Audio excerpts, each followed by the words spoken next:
सुंदर एपिसोड है वह है परिणाम और पुरुषार्थ। भाई और बहनों, ये दो किनारे हैं, ये नदी के दो तट हैं। नदी दो तट के बीच में बहती है तो वह सुरक्षित रहती है, अनुशासित रहती है और गंतव्य तक पहुंचती है। और तट कोई बिखर जाता है तो तट के बिखरने के बाद के अंदर वह जो है बाढ़ आती है, वो जन और धन की हानि कर देती है और वह भी विखंडित होकर के अपने सही गंतव्य तक नहीं पहुंचती है। तट मजबूत हो तो वह हरिद्वार से वो शिव जी की जटा से निकल करके गंगा धीरे धीरे जो है वो बंगाल की खाड़ी, अरब सागर और हिंद महासागर में जाके और वह विलीन हो जाती है।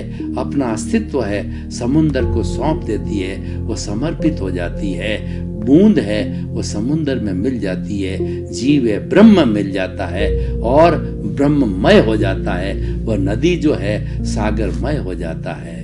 सागर बहुत गंभीर गिना जाता है, सागर विशाल हो जाता है, तो वह जो है स्थूल है सूक्ष्म मिल जाता है। तो भाई और बहनों, उसी तरीके से हमारी ये दो तट जो जीवन के हैं वो है परिणाम और पुरुषार्थ। उन दोनों तटों को समझो, उन दोनों चीजों को समझो।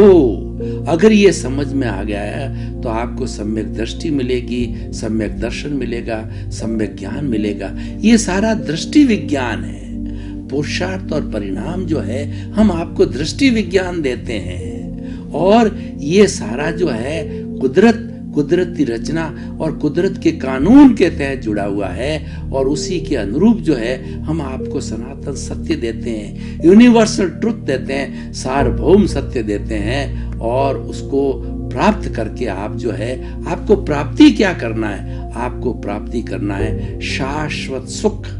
तो हमारा ये कार्यक्रम सनातन सत्य को जानकर शाश्वत सुख, इटर्नल सुख, ब्लिस है, उसको प्राप्त करो, जो कभी समाप्त नहीं होता है, जो अक्षय होता है और वह हमारी आत्मा के अंदर है। हमारी जो आत्मा है वह अशरीरी है, वो अक्रिया है, लेकिन अक्रिया होते हुए भी वह सब कुछ है। मैं बोल रहा हूं तो आत्मा की साक्षी से बोल रहा हूं, बुलाने वाला आत्मा है, क्योंकि आत्मा अनंत ज्ञान वाला है, अनंत दर्शन वाला है, अनंत शक्ति वाला है और अनंत सुख का धाम ब्लिस जो कि शाश्वत सुख है उसकी प्राप्ति करनी है, जिसके बाद के अंदर कोई दुख नहीं आता है। 24 आवर्स आप भूत भविष्य और वर्तमान के अंदर अपने आनंद में रहो, केवल आनंद, परमानंद, कुछ भी उसके अतिरिक्त नहीं है।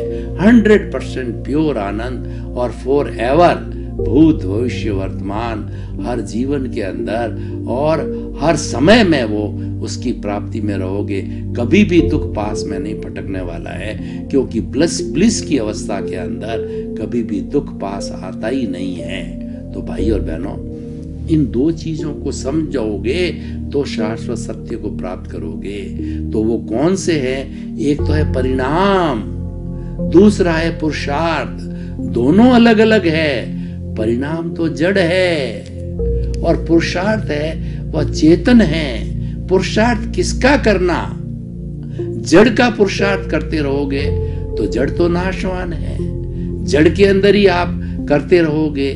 और आपने चेतन का पुरुषार्थ किया तो चेतन अविनाशी है, चेतन सच्चिदानंद है। सत का मतलब अविनाशी, चेतन अविनाशी है, जड़ विनाशी है। चेतन जो है वह सुख दुख की अनुभूति करने वाला है, जड़ को कोई सुख दुख की अनुभूति नहीं होती। जड़ तो गलन मिलन धर्मा है, जड़ तो वर्ण गंध रस वाला है, मिलता है, बिछुड़ता है, संयोग है, वियोग है।